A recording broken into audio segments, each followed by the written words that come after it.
Chapter 11. On a certain morning, about 2 months after the announcement of the loss of the Titan, Mr. Meyer sat at his desk in the rooms, busily writing, when the old gentleman who had bewailed the death of his son in the intelligence office tottered in and took a chair beside him. "Good morning, Mr. Selfridge," he said, scarcely looking up. "I suppose you have come to see their insurance paid over. Their 60 days are up." Yes, Mr. Meyer," said the old gentleman wearily. "Of course, as merely a stockholder, I can take no active part, but I am a member here, and naturally a little anxious. All I had in the world, even to my son and grandchild, was in the Titan. It is very sad, Mr. Selfridge. You have my deepest sympathy. I believe you are their largest holder of Titan stock, about 100,000. Is it not? About that. I am their heaviest insurer, so, Mr. Selfridge, this battle will be largely between you and myself." "Battle? Is there to be any difficulty?" asked Mr. Selfridge anxiously. "Perhaps. I do not know. Their underwriters and outside companies have placed matters in my hands and will not pay until I take their initiative. We must hear from one John Rowland, who, with a little child, was rescued from their berg and taken to Kristiansand. He has been too sick to leave their ship, which found him, and is coming up their Thames in a hare this morning. I have a carriage in their dock, and expect him in my office by noon. There is where we will transact this little business, not here." "A child saved?" queried the old gentleman. "Dear me, it may be little Myra. She was not at Gibraltar with the others. I would not care much about the money if she was safe. But my son, my only son, is gone. And Mr. Meyer, I am a ruined man if this insurance is not paid." "And I am a ruined man if it is," said Mr. Meyer, rising. "Will you come around to their office, Mr. Selfridge? I expect their attorney and Captain Bryce are there now." Mr. Selfridge arose and accompanied him to the street. A rather meagerly furnished private office in Threadneedle Street, partitioned off from a larger one bearing Mr. Meyer's name in the window, received the two men, one of whom, in the interests of good business, was soon to be impoverished. They had not waited a minute before Captain Bryce and Mr. Austen were announced and ushered in. Sleek, well-fed, and gentlemanly in manner, perfect types of the British naval officer, they bowed politely to Mr. Selfridge when Mr. Meyer introduced them as the captain and first officer of the Titan, and seated themselves. A few moments later brought a shrewd-looking person whom Mr. Meyer addressed as the attorney for the steamship company, but did not introduce, for such are the amenities of the English system of caste. "Now then, gentlemen," said Mr. Meyer, "I believe we can proceed to business up to a certain point, perhaps further. Mr. Thompson, you have the affidavit of Captain Bryce?" "I have," said the attorney, producing a document which Mr. Meyer glanced at and handed back. "And in this statement, Captain," he said, "you have sworn that their voyage was uneventful up to the moment of their wreck. That is," he added with an oily smile, as he noticed the paling of the captain's face, "that nothing occurred to make their Titan less seaworthy or manageable?"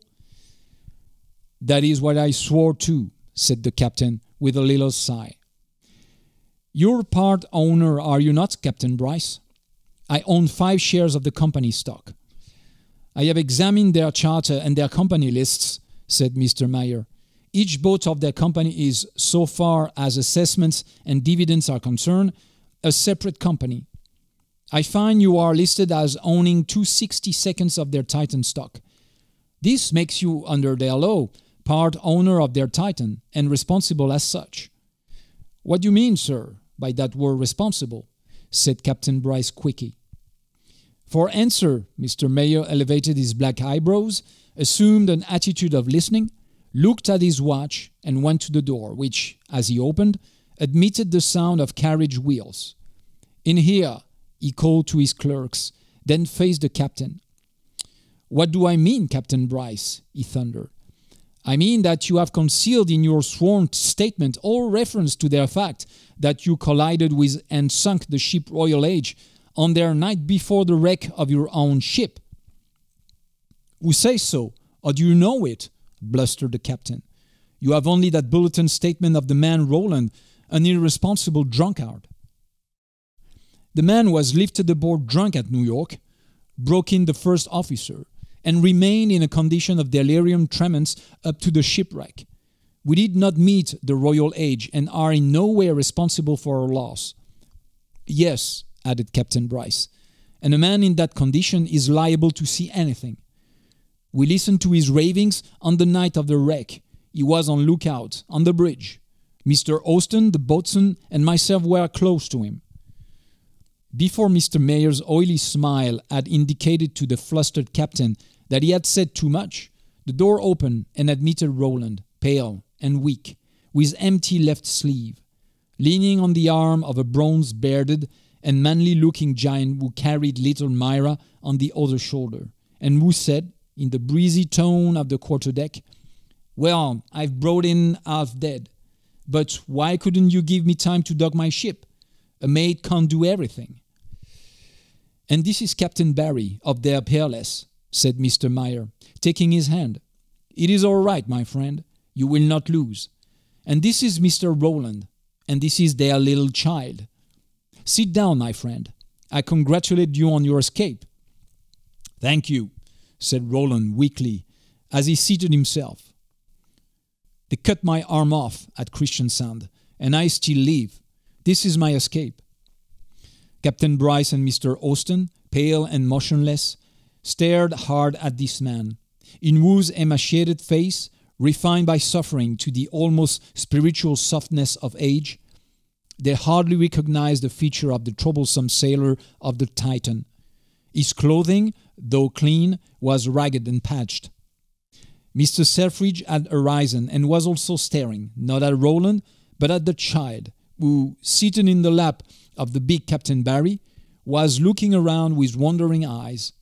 Her costume was unique, a dress of bagging stuff put together, as were her canvas shoes and hat, with sail twine in sailmaker's stitches, 3 to the inch, covered skirts and underclothing made from old flannel shirts.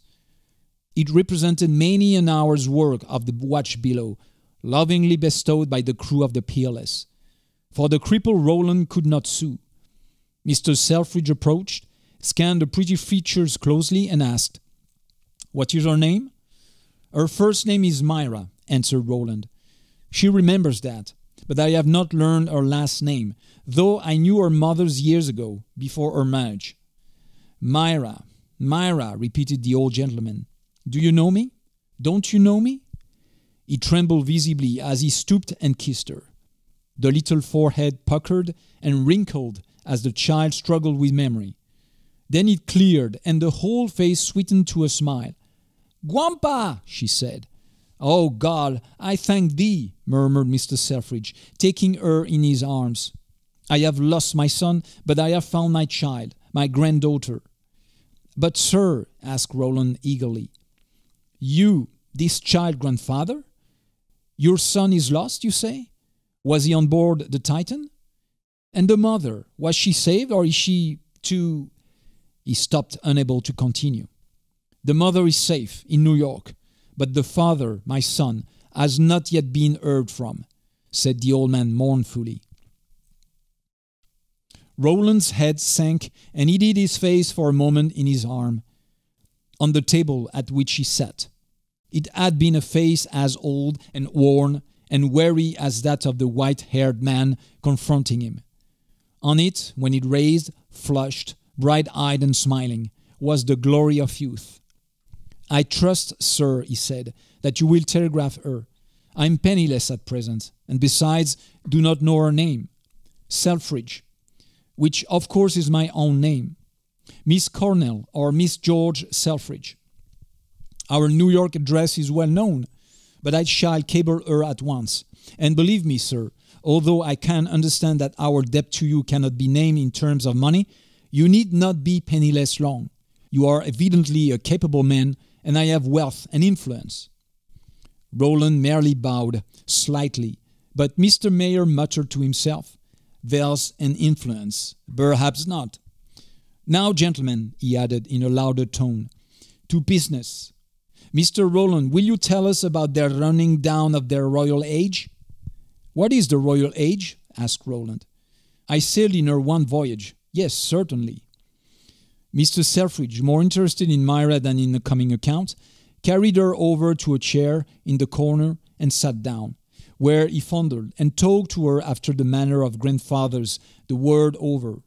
And Rowland, first looking steadily into the faces of the two men he had come to expose, and whose presence he had thus far ignored, told, while they held their teeth tight together and often buried their fingernails in their palms, the terrible story of the cutting in half of the ship on the first night out from New York, finishing with the attempted bribery and his refusal. "Well, gentlemen, what do you think of that?" asked Mr. Meyer, looking around. "A lie from beginning to end," stormed Captain Bryce. Rowland rose to his feet, but was pressed back by the big man who had accompanied him. We then faced Captain Bryce and said quietly, "I saw a polar bear that this man killed in open fight. I saw his arm afterward, and while nursing him away from death, I heard no whines or complaints. He can't fight his own battles when well, and when sick, I'll do it for him. If you insult him again in my presence, I'll knock your teeth down your throat.